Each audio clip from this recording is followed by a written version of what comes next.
Shqyria jote si ka parë ecurin tënde? Dalim pak në shqyria? Këtë dalim dhe më thanë jashtë botës të artit. Por mrenda një bote shumë bukur, shumë të rëndësishme, vlen për të theksu që shoqëria është shumë e rëndësishme.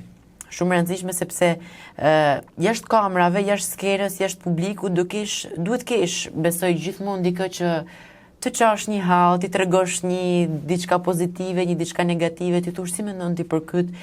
Edhe unë mendoj që unë nuk kam jetë pa miqtë e mi, pa të rrethin tim të ngushtë. Unë e kam seleksionu shumë mirë rrethin tim të ngushtë shoqëror, sepse kam nevojë vetëm për njerëz që më dojnë dhe i du, më motivojnë dhe i motivoj, pra diçka reciproke. Miqtë e mi të ngushtë e vlerësojnë shpesh herë dhe ma thonë shpesh herë se sa mirë po ecion në kësaj fushë. Dhe sigurisht që unë i falenderoj shumë se e di që pa ta unë nuk do plotësoj puzzle-in Noelit.